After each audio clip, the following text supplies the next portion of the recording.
Welcome, everyone. I'm Katie Bukovich. I'll facilitate for today. We have two fabulous people with us today, Dustin Schell and Brandy Fantini. And today we are going to be talking about the neuroscience of change leadership. So Dustin Schell, he is our Director of Strategic Growth for Tier 1 Performance. As that Director of Growth, Dustin is passionate about empowering people and organizations to thrive, drawing upon his previous experiences in counseling, music, technology, experience design, innovation design, and co-founding Thrive Point Counseling with his wife, Stephanie Schell. Dustin is an advocate for building trust within teams and reinventing organizational structures that are conducive to individual creativity and team agility. Currently, he specializes in team facilitation, experience design, and executive coaching. Dustin also has a strong background in multimedia production, e-learning, authoring, instructional design, curriculum design, and learning strategy, as well as experience helping organizations scale their culture through onboarding, leadership development, and social intranets. Brandy, she is a principal and strategy activator at Tier 1 Performance, working with senior leaders and project teams. Brandy helps leaders activate strategy through people by leveraging her deep experience in organizational change management, communication, systems adoption, and leadership development. With over 20 plus years experience helping clients successfully drive sustained change and achieve strategic business objectives, Brandy's key to success is her focus on providing innovative solutions that work within a company's culture. She loves helping companies drive successful change programs and learn how to be more effective drivers of change in the process. When she's not leading change, Brandy loves those half marathons and full marathons. So let's welcome Brandy and Dustin. And feel free to ask questions, either unmute yourself or put them in chat, and we will be, I will be facilitating those chat sessions, and we can answer those throughout or after the session today. So Dustin and Brandy, I'm going to turn it over to you. Thanks, Katie. Yeah, I don't know about you, Brandy, but if I knew she was going to read it, it would have been like 2 sentences or one, maybe. I know. Like, that's enough. That's enough. I agree. But thanks, guys. It's great to be here with you today. We appreciate your time. I know it's early for a lot of you, so thanks for choosing to spend some time with us. Yeah, and you know, you kind of got the longer version there, but I think that the headline for Brandy and I is we've worked together for a long time. But this presentation is kind of a culmination of two of our passions and really our life's work, which kind of lives at the center of, you know, relationships at work. If you think about like our greatest tool when it comes to getting great work done, it's relationships. And when you think about some of your hardest days, it's not usually about the content of the work. It's usually about a difficult dynamic with the team or the client. And so Brandy and I have, like, you know, we've spent a lot of time really trying to come together around, well, what do we know about relationships at work, and how do we get better at it ourselves, as well as how do we help kind of tell the story to others. So that's a big part of what today is about. We're really grateful. It's a small group, so we had a Mentimeter. We might pivot here and just kind of make it like a group discussion, just so we can kind of all just kind of weigh in, since I think we've got enough space to do that. So if that's okay, guys, just be ready to kind of come off mute or on video and just kind of engage in the dialogue with us. We'd appreciate it. Thanks, Dustin. So let's get started, and we'll kick off by introducing you to the hero of our story. So our change challenge archetype is Gary. So meet Gary, and we'll be talking about Gary and using him as an example of a leader and a person who's experiencing change throughout our story today. So imagine, if you will, that Gary is a plant manager at a multi-building manufacturing facility, and Gary's got a lot going on. So he has responsibilities, first of all, of course, in a manufacturing environment, safety first, production. He's got to lower costs. He's got headcount restrictions, unions going on, so a lot of negotiation with unions, expansion projects because orders are up, and they're having maybe some quality issues in getting product delivered on time. So he's got big responsibilities. And oh, by the way, Gary has a family at home. He's got some kids. He's got a wife.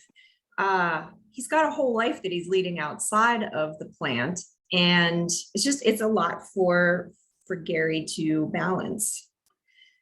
Go ahead, Dustin. We'll skip this slide, actually, please. Thank you.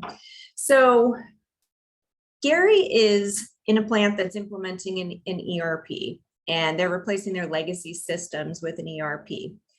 And Gary, as we know, has a lot on his plate. So resistance can show up in a lot of different ways. And when we talk about resistance as change practitioners, we think about it a lot of times as bad behavior or something that's negative that we're trying to avoid. And what we're suggesting is that we listen to resistance and make meaning from it in terms of what does that say about what people are feeling.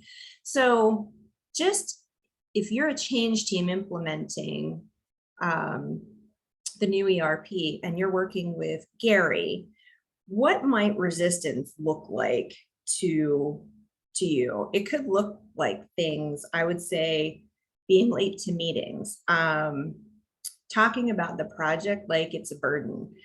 It could look like not providing resources to the project team when they need it. So we need some super users. Yeah, we don't have any super users for you. We don't have time for that. We have production goals we need to meet. It could be saying, yeah, I'll give you a super user, but that super user is not allowed to spend any time on this project. That super user can't come off the floor. They need to be out there supervising. It could be negative talk about the project team. Those guys are a bunch of idiots. What are they doing coming here from corporate? They're here to help. Sure, these good folks have never been called an idiot by their people. Never. And it could be things like not giving space to the project team to work on sites and making things difficult for the project team. So there are a lot of like little nuances in human behavior that kind of show up as resistance to the change. And I think we all feel those and we interpret those, but I'd be interested in hearing from you guys what you've experienced resistance looking like, and we're all change practitioners. So how do you encounter resistance? What's it look like to you? I'd love to hear your stories. And again, we were doing the mentee here, but I'd love to just, if you guys can come off mute and share that with us.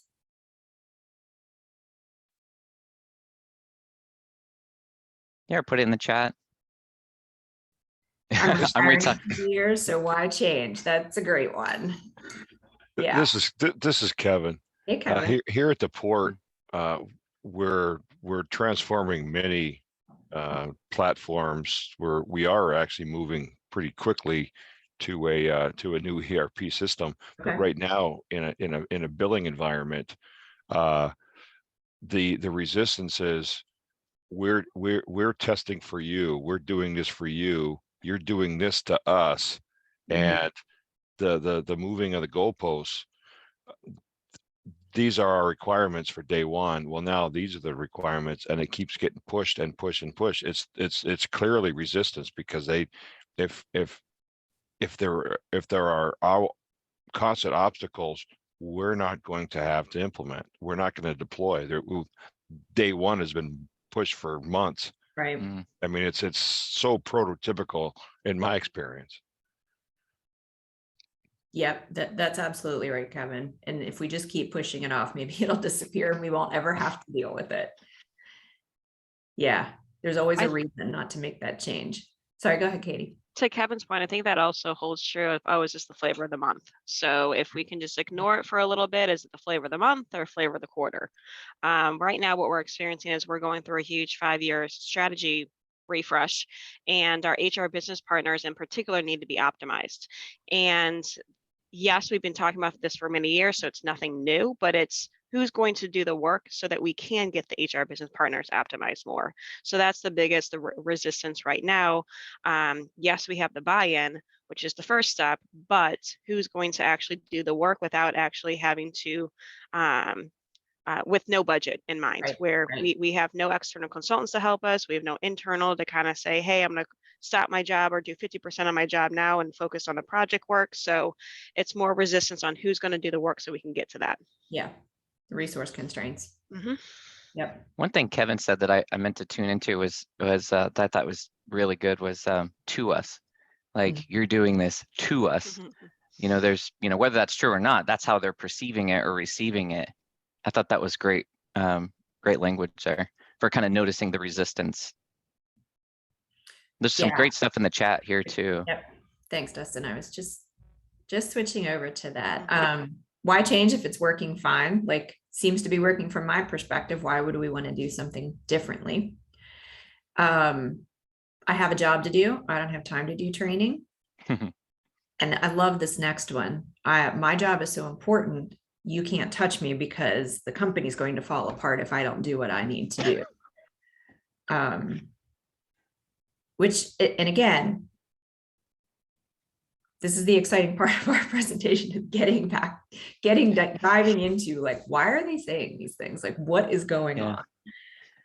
And this is where, you know, you guys heard my background, like counseling was a big part of that. And what they do with counselors is they teach you to see through the behavior and almost like treat it like another language. I remember being in these classes and thinking, like, why do you have to spend $50,000 and commit the next 8 years of your life to only use this information for when there's a problem in a relationship at home, when really this is at the core of the human experience? And so, because you guys could use this concept of resistance or behavioral resistance in almost any domain in life. And so, you know, Tier 1's got this framework that I think is helpful to start to see underneath the behaviors. You know, there's what you experience that kind of like sound like, look like what we just kind of did. You know, and you could see some of those are more attacking, like, I'm too important, you can't get rid of me. Like, what are you going to do about it? Go ahead, I dare you. And then there's that whole, you know, like what you were saying, Kevin, there's this whole like withdrawing behavior of like, let's push it away. If we just pretend it's not, this is just flavor of the month, like you were saying, you know, like, let's just kind of wait and see, let's withdraw. Those are really, like, that is at the core of how humans react when things are difficult or stressful. So part of what we need to be able to do, this is that noticing awareness is the first click down. It's like, well, what's the internal narrative behind that? So there's what they gave you, but then, well, what's the narrative underneath that helps them to feel like that's the right thing to do, that's the right thing to say? So let's stop there. Okay. So let's use whatever you said, maybe double click on that. So whatever you put in the chat or whatever you shared, why don't we, what was the internal narrative? If you had to put a narrative to the thing that was in their head, what made them feel like that was the right thing to do? Yeah. What are they thinking? We're not going to do the Menti just because we've got so few people. I think it'll be more fun just to talk. Anybody want to take a stab at it?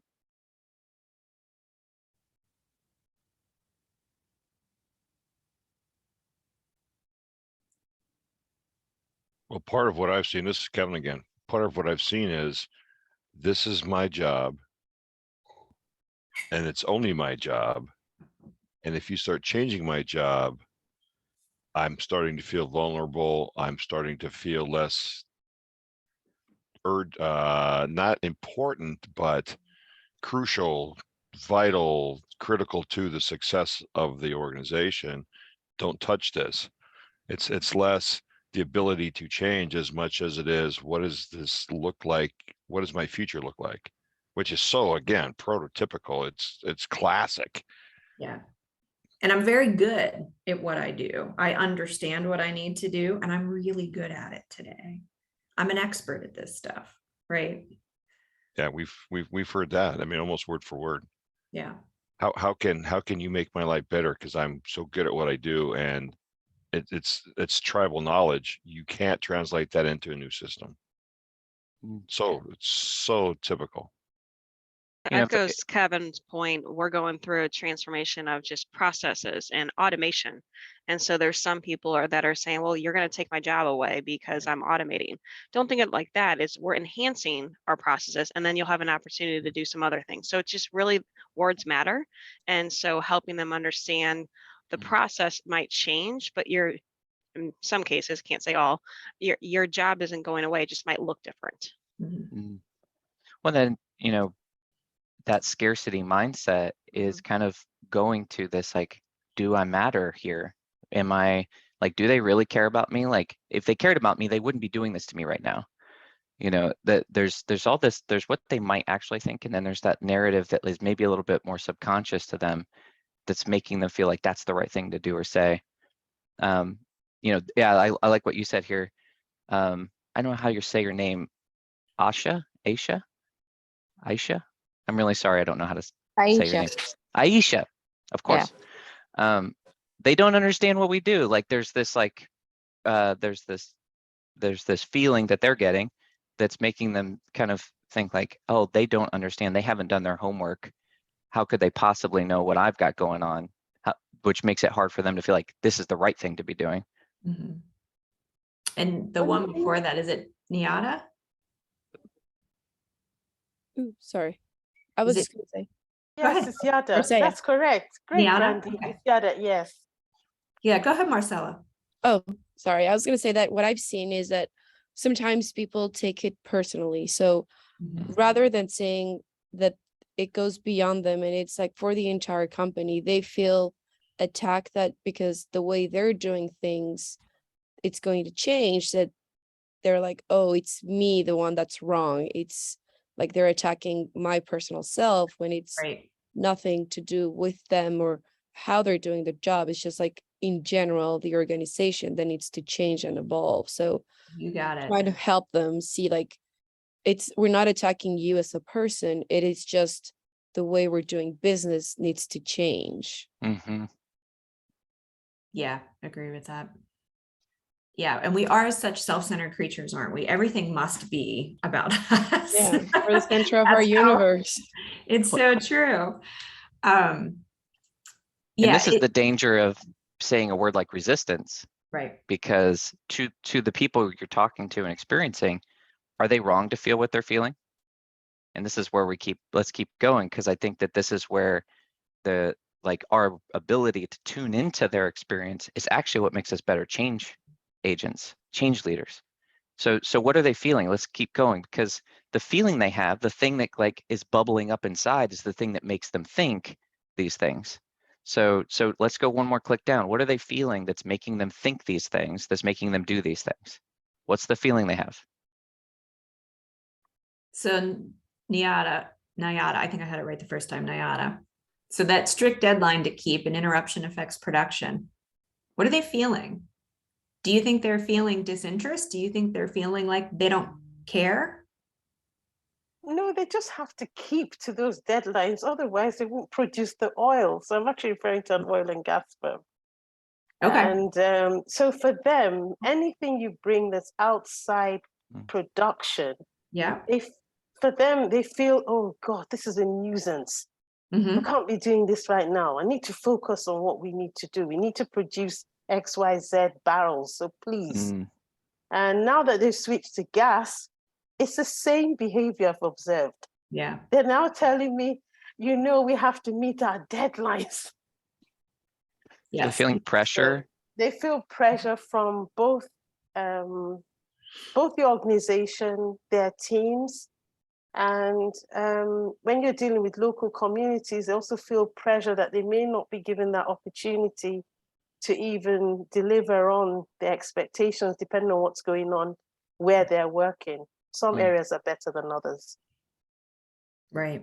And it's because they care. So they're not demonstrating resistance because they're disengaged or that they don't care. Many times it's exactly the opposite. They have expectations placed on them, and their resistance is feeling the tension, if you will, between those expectations. This is where, if I could be so bold, we have a lot of learning to do at work, and that's the vocabulary of feelings. You know, Brene Brown just wrote that book, Atlas of the Heart, and she said there's basically 38 emotions that she thinks are essential to describe the human experience. And she said when she goes and she asks people to, like, what are the emotions? She said most people can only name about 4 easily. And so there's a real kind of vocabulary gap in our ability to kind of tune into what someone's experiencing to help them understand it more. So I think as we're kind of playing and learning here, I think this is worth us kind of maybe kind of flagging as like, ooh, this could be a place for us to continue learning. Because the better we're able to tuning in at the feeling, there's in the counseling where they say, if you know what you feel, you know what you need. That's our body's kind of system for net flagging what's important to us without having any words for it. So let's keep going, because the way that we feel is shaped by what we've experienced. So if we were feeling the pressure, we don't feel supported, we feel like we don't matter, we feel vulnerable in our jobs. What are the experiences that these folks have had in the past or currently that's shaping those behaviors, that's shaping those feelings?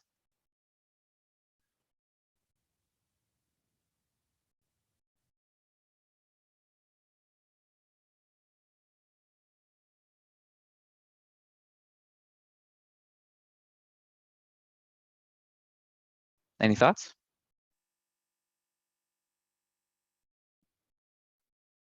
I think it could trigger either a personal experience, like they experience at home, and that is just like the trigger that brings them back to that, or within the company. So I feel that it's important to ask at the company, hey, have they gone through any other major change? And how did that go? Because that could give you a sense of what their mindset will be at. Like if they have a prior project or change impact and did not go well, they might start skeptical and they might not feel engaged. So then you want to address the trust, how do we communicate this to make sure they don't feel connected to that past experience that was not a successful one. Yeah, they're learning from those past experiences, aren't they? Like, you know, did you see what happened to Bob last time this didn't go well? Yeah. Or, hey, do you remember that last implementation? It took forever. It went wrong. It was like so much work for everyone, and we're just still recovering from it. So just like seeing like where are they coming from on the company? It's helpful. Yes. Everything is happening in context. You seem really tuned into your people, Marcella.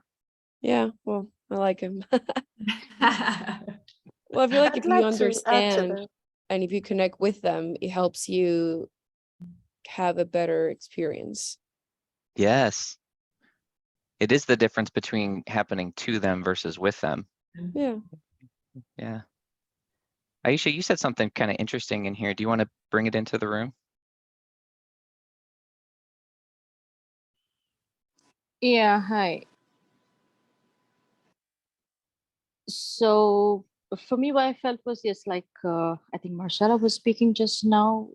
We all have certain experiences that we go through, and that's happening through our life, you know. And what I've seen more and more as what I've learned is a lot of things are set up as children. So you have insecurity, you have anxiety. There are all these telltale signs which just sits brooding inside each one. And when you're suddenly faced with a change or when faced with a challenge, it's this inner mechanism which just gets into a fight or the flight mechanism. And most of the time the reaction is resistance, unless and until you're so tuned into yourself and you understand and you see that the change or this challenge or whatever's happening is going to be eventually good for you. It requires a certain amount of maturity to understand these things. Aisha, you So have done your homework, my friend. thank you. There's some cool thing you name, like I loved how you brought in the insecurity and the way that we're wired to fear and the limbic hijack that can happen. Like you named some really cool stuff there. The one nuance there is Like there's a real question I think that we need, this presentation is really trying to question and dig in on, is for the rest of this, is how much of that should be left to the individual to master and self-regulate versus how much of that can be co-regulated and should be co-regulated by others. And I think that's what we're questioning as change leaders, is maybe we've gone too far to the one side of like over-reliance on individual regulation and mastery of self versus the role we can play as leaders to co-regulate and support that change. And Yeah, that brings it to a very vital point. Not everyone is able to regulate it themselves. Not everyone Exactly. has the maturity, or I would not like to say the word maturity, like they have not yet realized that it's something that they need to do.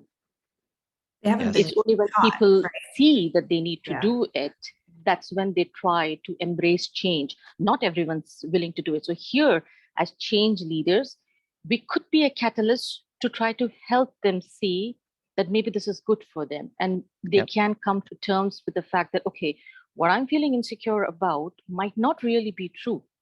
It's all, again, going back to their own belief system. Oh, I'm not doing well over here. Oh, they looked at me this way, so I'm not appreciated. None of these could be true, but then they believe it is true. So That's right. it is a very delicate balance over here because it's human relations. That's right. Now the question is, I think this is why I loved how Marcella was approaching, is do you have enough trust between you for them to trust your intentions long enough for them to accept a different meaning in their world? And I think that's the thing that is what I think we could do a little bit better at when we're thinking about how we approach change. Yes. It's All right, all about building the relationship first for them to come. Like, you need to give before you can take. Yes. Yes. Okay, you need to be able to give the ear. And when we are listening, we need to be listening honestly. If someone's afraid, and I've seen this happening when people have been afraid that they might just be losing jobs, in a certain situation, you cannot just give them hollow promises. So you cannot just, whatever you speak to them, whatever you communicate to them has to be heartfelt, that they understand that you understand. And it's only then that they can overcome a little bit of the resistance. They might know what the eventual result might be, but then they might still be able to come halfway to meet you. Yep. Again, like I said, it's a very delicate balance. It can go, any extreme. That's right. And if anything, COVID really, it unlocked a lot of these conversations where all of a sudden what used to be the person's problem at home became the organization's problem when home and work got mixed up for 2 years. Yes. And now we're having these conversations a lot of us haven't been prepared for, where we're seeing the intersection of home stress and work stress combined into one struggling person. True. Thanks for bringing that into the room, Aisha, and others who shared. Much as we stress upon communication, I mean, unfortunately, most of us do not know how to communicate. We like to speak more than listen. And I just interrupted you, so I'm working on speaking. I always put myself in the example over there. Well, thanks for that. We didn't pay her anything, guys, we promise. And Wendy, this is an interesting question. How does self-co-regulation show up differently in community-based cultures? I've been, oh my gosh, this is so good. I actually have been reading, there's a book called Tribe by Sebastian Jung. And I can put a link to an article that summarizes it, but he actually calls out in our history, the Native Americans when we were after the Indian Wars, when we were kind of like taking over their culture. There was a phenomenon that they called white Indians, where Europeans, where there's actually like a lot of like isolation happening, a lot of like self-sufficiency happened in our cultures. Europeans become so enamored with the tribal environment in the Indian cultures that they would defect from the European culture to be part of this Indian culture. And there are no instances where an Indian wanted to be part of the European culture. And he was basically using as a point that we crave this kind of tribal co-regulation. And a big part of that was, the way that they treated everyone the way, you know, one of the mentors I have in this space said when he travels abroad, the tribe leader, when they wake up and they sit around the fire, he asks the question, how did we sleep? And a big part of that is this appreciation that it's like when one of us doesn't sleep well, we all don't sleep well. And this fuller, deeper appreciation that we are interdependent, not codependent, but interdependent. And when one of us is struggling or having difficulty, that's something for all of us to support and tune into. There's a lot of other cool examples about that, but Tribe is a book that I would tune you into to explore some of that. All right, you guys want to, I don't know about you, Brandy, maybe we kind of keep moving here. That dialogue, guys, that was amazing. Thank you. And I think kind of bringing it back to the change space. Yeah, thanks for sharing those experiences. And I think, you know, I've been a change practitioner. I use the joke more than 15 years. Any more than that, I'm just telling my age and nobody needs to know that. So it's just more than 15 years. But we focus on changing mindsets and we focus on changing behaviors. And there is a true fear, I think, or disbelief in understanding how feelings impact what people think and what they do. And we will talk about mindsets at work, but we don't talk about feelings at work. We don't talk about just as Dustin was saying, there's not a great language at work to talk about the emotions that we feel. And that is really the root of what drives the behavior that we see. So when we think about trying to create different experiences for people to change mindsets, to change behavior, we really have to get much more mature, confident, and comfortable talking about the feelings part of it.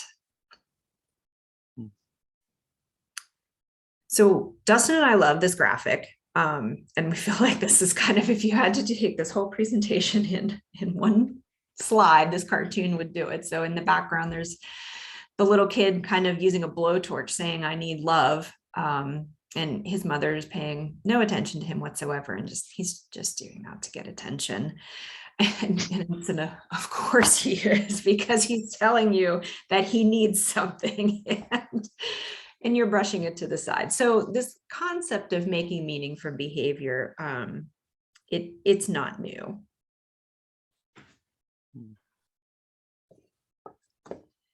So if we bring it back to Gary and start dipping our toe a little bit in the science here of human behavior, let's think about, you know, some of what Gary's feeling.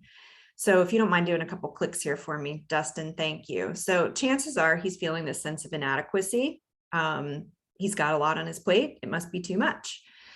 He's probably a little bit fearful, threatened.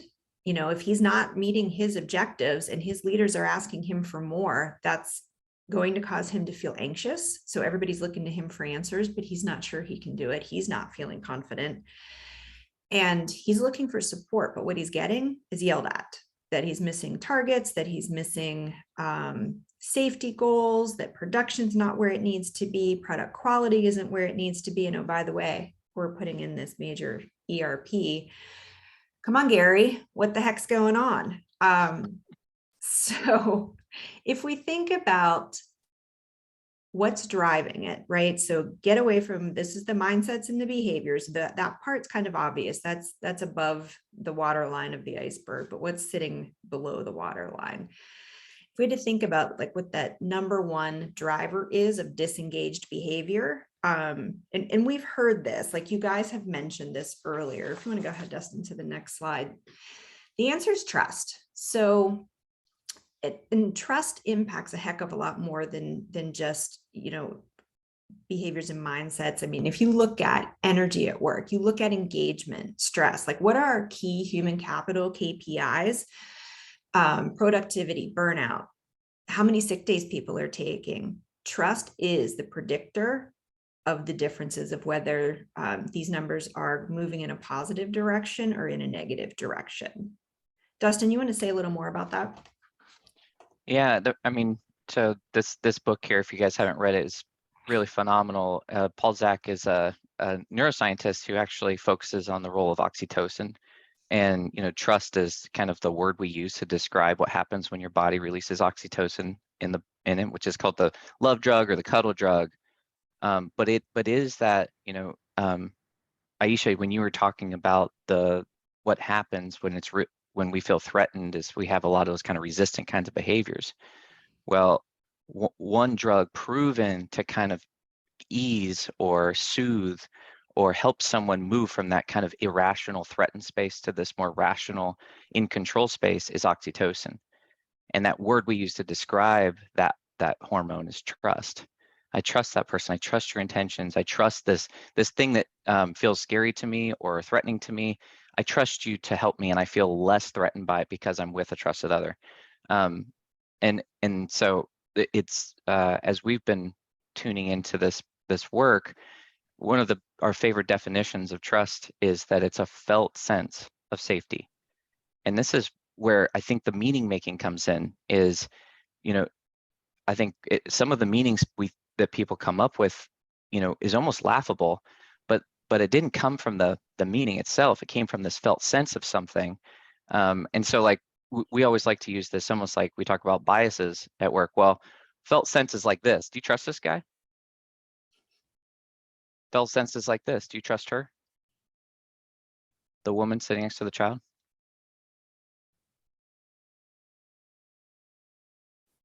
You go to the doctor. Do you trust him? Do you trust Gary? How about Gary on a bad day? Ah, come on, man. Blah, blah, blah, blah. You trust Gary? How about Gary on a good day? Hey, how's it going, Brandy? How's the kids?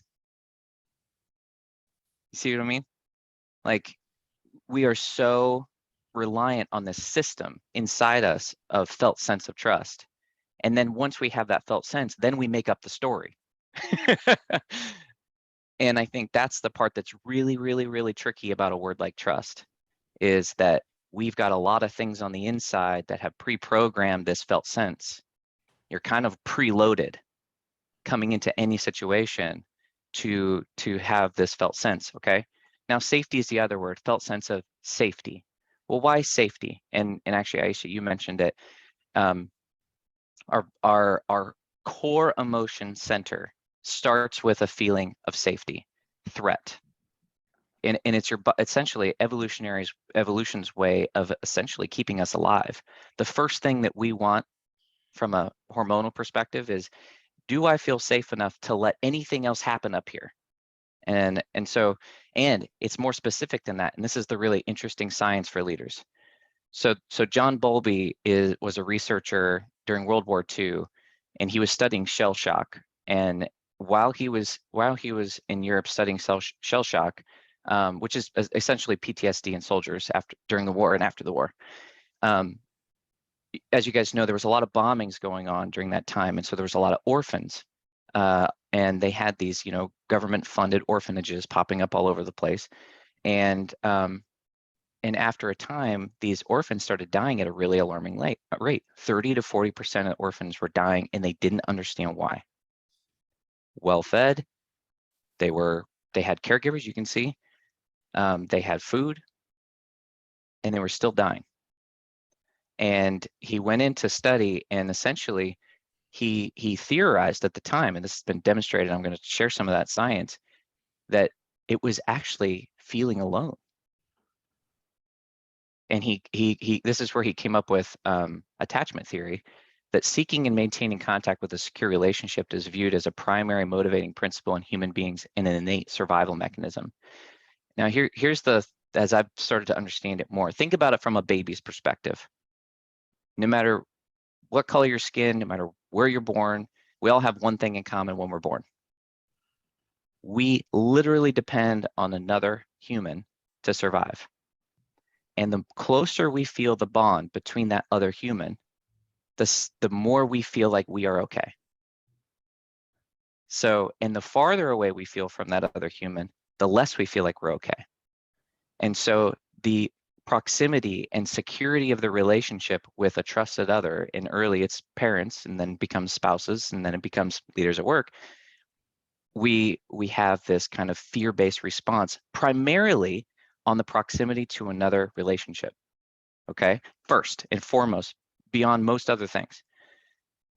If you look on the other side of life, there's a 80-year-old Harvard study that was essentially, they set out to look at what they were studying: happiness, health and happiness. And what they found was that on the other side of life, read this, several studies found that people's level of satisfaction with their relationships at age 50 was a better predictor of physical health than cholesterol levels. When the study began, nobody cared about empathy or attachment, but the key to healthy aging is relationships, relationships, relationships.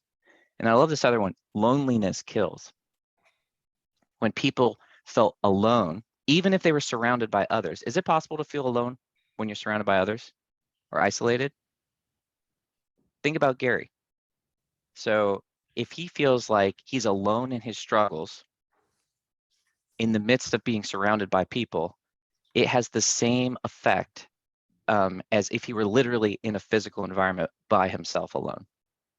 Actually, the opposite. You can be alone by yourself and still feel connected and supported by others, and that and you'll feel like you're surrounded by trusted others.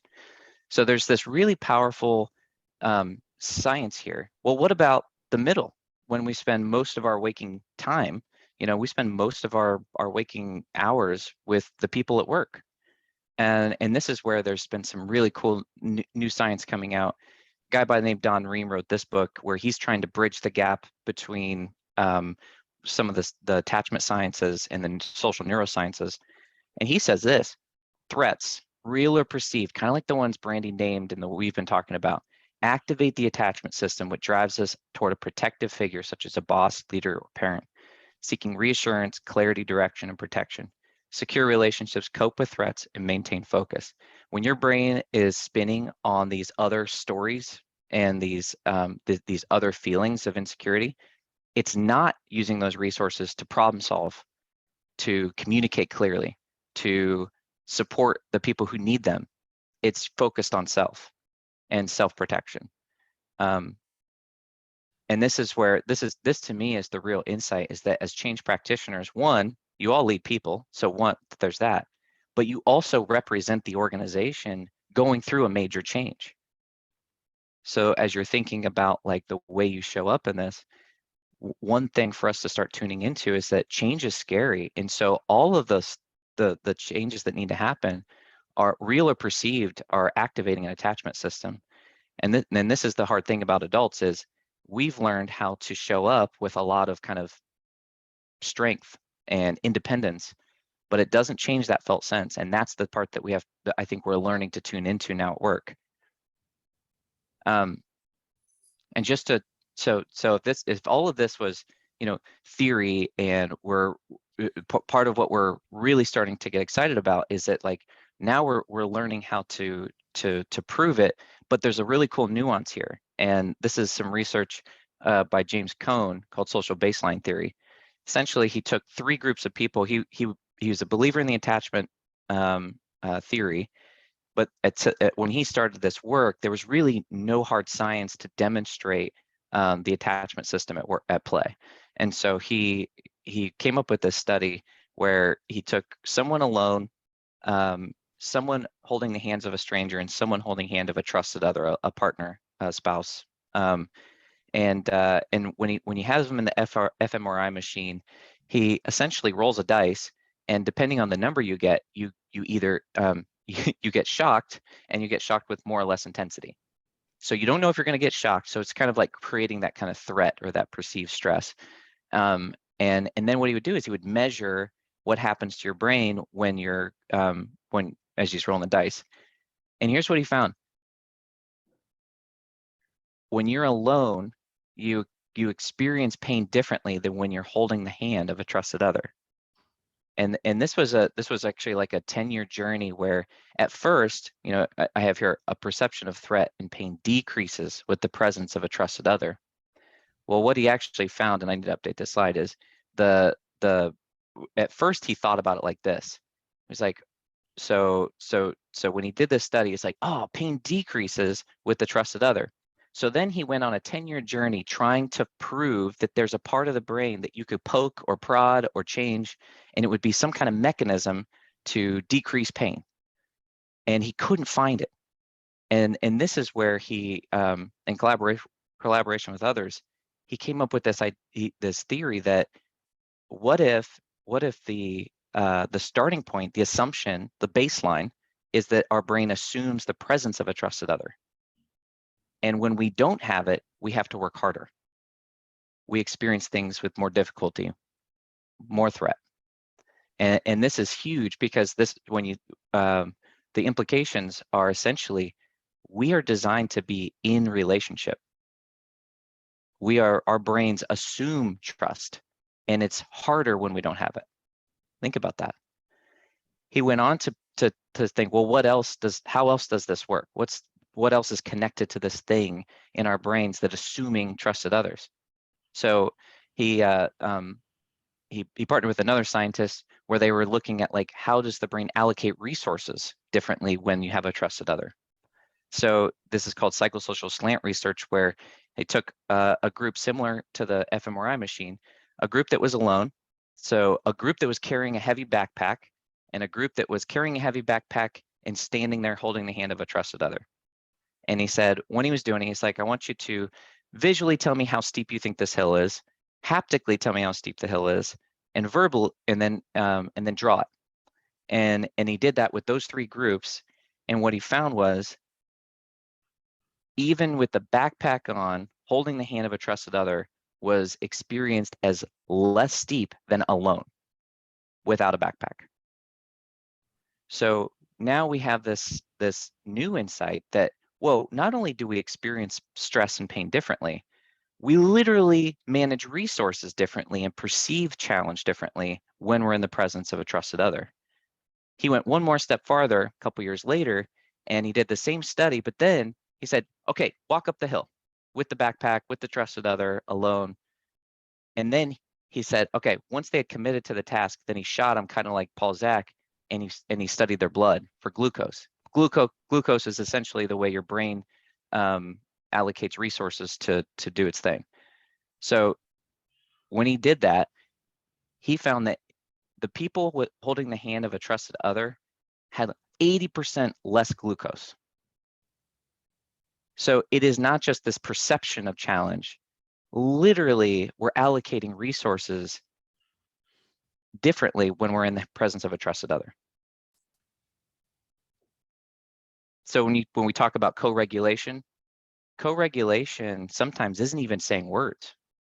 Co-regulation is actually load sharing in a very real physical sense of, if Gary feels like he's in the presence of a trusted other, he's got more resilience. And this is kind of like the key insight. It's almost like a no-brainer in some ways. It's like when Gary feels like he has secure connections with the organization and with the people closest to him, all of a sudden he's able to show up differently and repattern his beliefs about what's going on, to have the energy to do the harder things, to accept that maybe the narrative he's got on the inside is different than what he thought it was.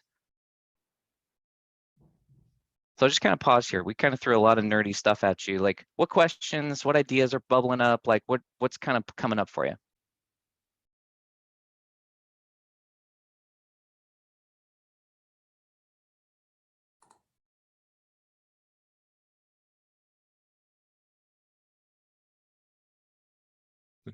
I This is, do agree. Oh, go ahead.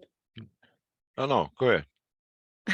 I was just gonna say that in my experience, I do see that trust is the key, and it's something that you get to build on, even if you don't know.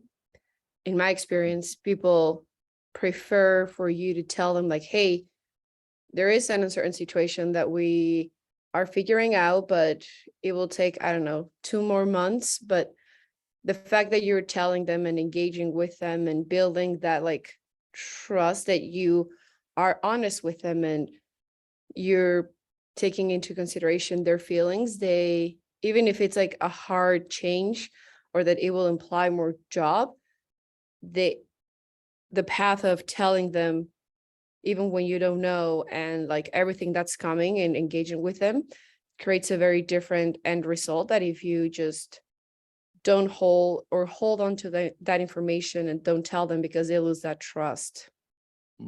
Love that. As a project manager, I'm wearing the usual both hats as project manager and change manager. That's a Project- tough tension right there, Well, Kevin. well, That's a tough tension. Well, yeah, because managing a project is technical. It's blocking and tackling, That's right. and it's you can remove yourself from the people element, but you can't as a change manager. You have to dive into the people side. And even if we are somewhat adept at switching back and forth, how are we perceived by those affected by the change, the stakeholders of the project? Well, he's the PM and he's telling me that I'm, assigned these, I'm late for that. And at the same time, I can even if I can pop the change management, change leader hat on, how do they see me? Do they see do they recognize that I've changed hats? I don't know how to solve that. I'm just starting to think about that. Well, I love your naming it though, because I think that's the key, is that there's natural tensions going on that make it hard to create that safe environment for the people we serve.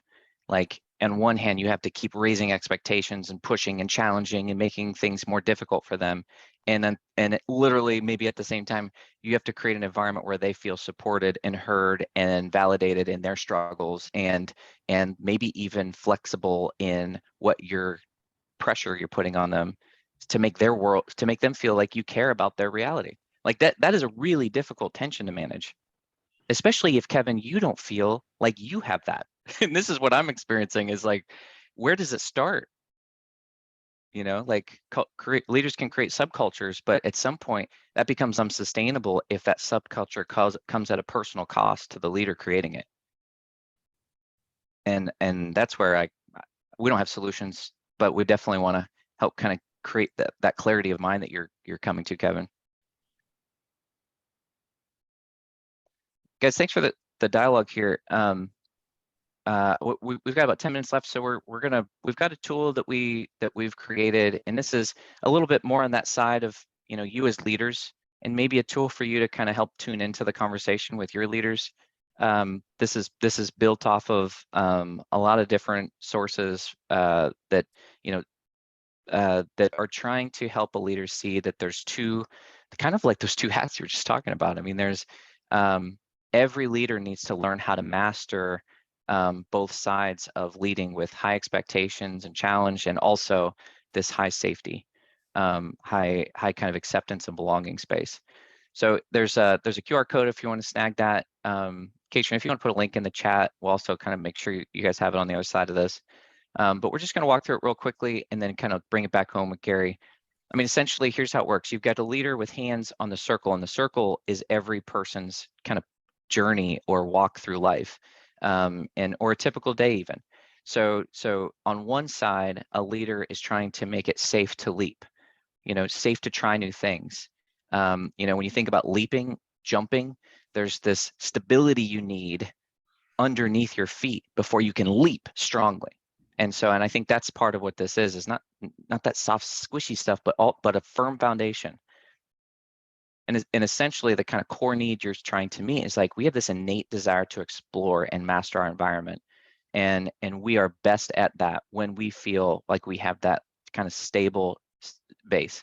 Anytime you do hard new things, as you guys know, and you probably experience, you ultimately make a mistake. You fail, you flub, you have a misstep, you're not sure what to do next. You have this, wobbly moments.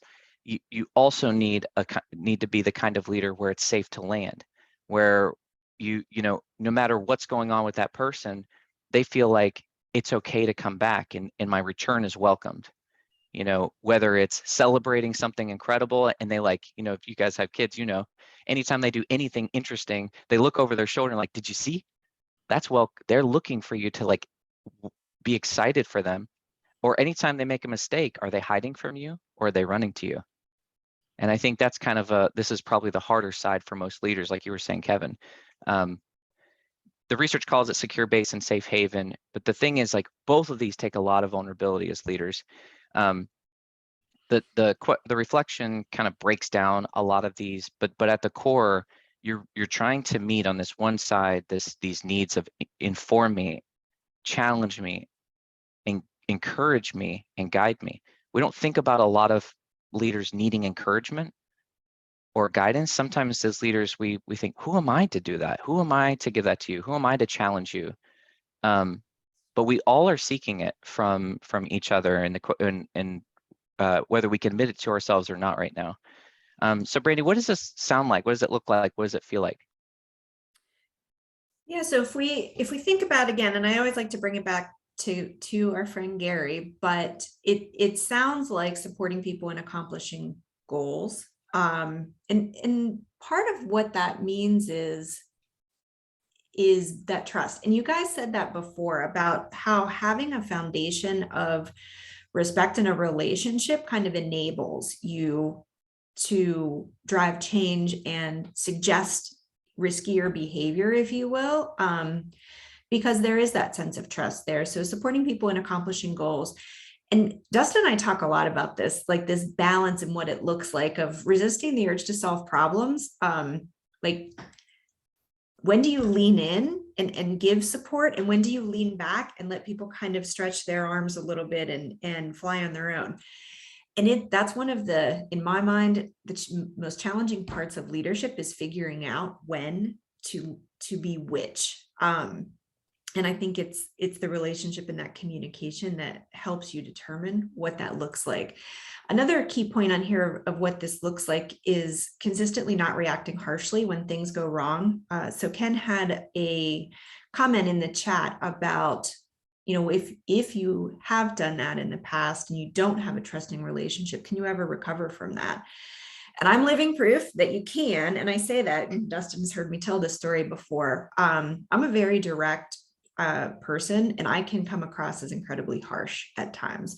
And part of my leadership journey has been in softening my approach and really understanding the impact that it has when you are harsh with people. And I will tell you that a harsh comment when somebody is already feeling vulnerable can take 10 times to rebuild trust, the amount of time it took you to lose that trust. And just keeping that in mind, that it's not easy to rebuild it, but you can. And the other key insight that I've gained from that is it's not the amount of time that passes after you have lost somebody's trust. It's the amount of quality and positive interactions that you have with that person that rebuilds that trust. So it can be 10 years, but if they haven't interacted with you since that moment, they will always remember that harsh reaction from you.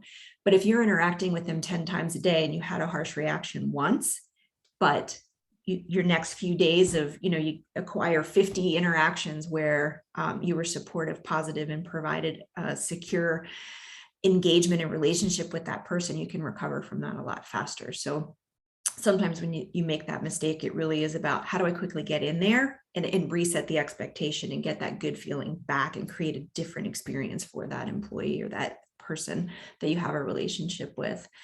And the other point there is just acknowledging your own needs and asking for help. Sometimes when I react harshly, it's because I'm afraid I'm not getting my client's expectations met or my boss's expectations met, and I'm afraid. And so we need to talk about that, because it's not I have to get this from you. It is this is what we need to deliver. Let's work on this together. Let's figure this out. This is the challenge we're up against. How are we going to solve it? I love that. And the last part there, I'm not going to read all this to you, but just that last part of what does it feel like seeing challenges as opportunity. I mean, that's what we want people to want to lean into challenges, because they feel safe to do it, rather than I don't want to take that on because if I fail, I'm going to be punished. They want to know that they've got you at their back, that they're supported, and that mistakes will be examined, looked at, and you're there to help them through it. And I think the other part of that is normalizing the exploration of difficult emotions. So talking about how people are feeling and how that leads to behavior. And again, if we want to change those mindsets and change behavior, you really have to change the way people are feeling. Yeah. Dustin, you want to add to that? Only that, Kevin, you put that parenting 101 in the chat, and there's so much truth. It's a risky metaphor to use sometimes at work because we've all had different experiences with parents, but the science is really clear that we're tapping into the same motivation system to caregive. Everyone has the system, whether you have kids or not, and we've all had parents, and that experience kind of developed that playbook inside us. Some of this stuff is really easy for people. Some of it's incredibly hard because maybe we never received it. And this is where, Brandy, I love your vulnerability and sharing. We're all on a journey. We've been modeled things, and anger is really accessible to me. I had to work really hard on patience, and to use that cue as wow, I can't be my best self if I'm feeling angry. I got to figure out how to handle that. But that's what I was modeled. And this, so just to kind of come back to the other side, safe to land. I love how you I had to soften my approach. I actually love that idea. If you think about, you leap, and if you leap too far and you fall, what do you want? A soft landing. There's a softness, a comfort side here that's really important. And this need, the fundamental need when we feel threatened is protection. Fundamental. And I know it's a weird thing to think about as a leader, but we are first and primarily a protector. When people come to us, whether they can admit it or not, they want to know that you're going to protect them. And I think that's a really interesting thing to think about as you consider how you lead. Nurturing is another word we don't like to think about. It's I don't need to be nurtured. You don't need to nurture me. But these are the words that we know are innate in the human experience. People want to know you're prioritizing them and that you appreciate them. Do you see me? There's a lot of us who wonder, does anybody see the real me? And when you can give that to a person, even on their worst days, you actually rebuild their internal monologue about how worthy they are and how good they are and how capable they are because someone else said it out loud to them. And I think that that's part of what Safe Haven is all about, is not just oh, you can talk about your feelings. It's you build them up and you nurture them and you protect them when they're having a hard time, or maybe they're the kind of person like me, I burn myself out because I have this unending desire to go, go, go, go, go. My best moments with my leaders is when they protect me from myself. Think about that. So what does it look like, sound like for Gary? So we'll get to the slide one second. I just want to tell one little quick story. So I recently did a training on how to be a CASA, which is a court-appointed special advocate for children in the welfare system. And in that, you are engaging with a lot of different personalities with a lot of different motivations. And generally, children are in the welfare system because something in their life, and generally it's their parents, are needing help in taking care of them. Something's not going right. And I spent probably, 8 weeks in training. And the key theme throughout was that we treat people with dignity and respect, no matter what their behavior or what they've done wrong, but everybody deserves dignity and respect. And I bring that to work with me every day, that no matter what's happening, treating people with dignity and respect is just the baseline of how we should be interacting, regardless of that behavior. So go ahead, Dustin. I just wanted to kind of throw that out there as No, I love it. Just the foundation of what safe haven in practice looks like. But what does it sound like to Gary? It sounds like, go ahead, Dustin, with the slide. That he's cared about, even if things aren't going wrong. So if he's not meeting every priority that's out there for him, maybe as a leader, we need to talk about which priorities are the most important, and is it even possible for him to meet all of them? So what does it look like for him? And sorry, I just said some of that, but checking in with what's going on. Where are you struggling? Where do you need help? Do you need help? What does it feel like Does it feel like we need to take something off your plate? Are there too many priorities? Do you not have enough resources? And do you need coaching? Do you need support? Like having that conversation of like, what's it going to take to get this done versus I need you to hit this objective and I don't want any excuses. It's just an entirely different conversation. And the other point there is, I like the phrase, take the mail to the right address. We do have to be incredibly cautious as leaders to make sure that the feedback that we're giving is going to the person it is intended for. And I will also say, it's also important for us to sometimes rehearse giving feedback to folks. And so finding a trusted person for you on your change team or another leader that you can kind of rehearse feedback conversations is critically important, but ensuring that that isn't gossip about somebody or talking about performance about somebody, but not actually giving feedback to the person. That erodes trust incredibly quickly, because if you are talking negatively about someone in the organization, I assure you they will hear it and they'll know who it's coming from and they're going to sense it from you as well. And that makes it really difficult that when you actually want to support that person or to give feedback, a lot of times then they're not open to it. So just making sure that feedback's direct.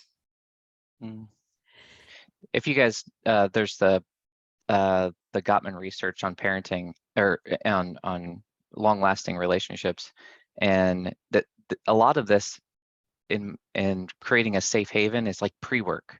It's like there's 5 positive reactions to 1 negative one in healthy relationships that last. Really what that means is you're creating positive interactions before there's a negative one. And when there's distrust, it's 14 to 1. So I just think that like safe haven isn't just how you respond in the moment. A big part of it is creating a perception that this is a place I can come to. And I think that's where you start to see, like you were saying, I think it was Marcella, when people feel understood in a proactive way, they're more likely to share their needs when they have them.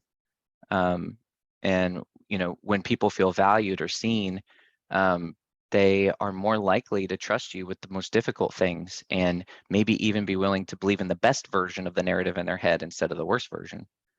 And I think that's where what we can do as communication leaders in our organization is how can we catch good as much as we catch the difficult, So we've only got a couple of minutes here. Hopefully that tool is helpful to you. It's just a reflection tool. It's not. It's a way for us to help people kind of see themselves more clearly and kind of talk. We don't have Brandy. The wrap time is 10:15, so we have basically 5 minutes left. It's probably worth naming, like there's, you as leaders, but there's also, how do we engage senior leaders and sponsors, and how do we engage our change team to show up? That's kind of where we thought we could spend a little bit of time kind of processing with you guys. I think that probably still feels like a useful way to spend the last 5 minutes is kind of opening up, like, how does that change how we treat our change leaders and change teams? Yeah, and I'll just kick it off with one example, and then I'd love to hear from you guys. So in one instance, when we were implementing an ERP system, the headcount reduction in the plants while we were doing that was a real problem. It takes more resources to implement an ERP, not fewer. And so we put our pitch basically to the leadership of the organization, up to the CEO, and asked for additional headcount, not from the plant itself, but from the project team perspective. So taking that burden away from the plant of even just the asking for it, and help them understand that we couldn't be successful with the implementation without those resources. And it was granted, and the headcount reduction efforts stopped. And that provided space to everybody to just take a breath. We got more resources. We were able to truly accomplish what we needed to. But the change team kind of went to bat for the plant in that case, along with project leadership. And that was in a way that I would say the change team truly influenced creating a secure environment for that team. So I'd love to hear your stories or suggestions.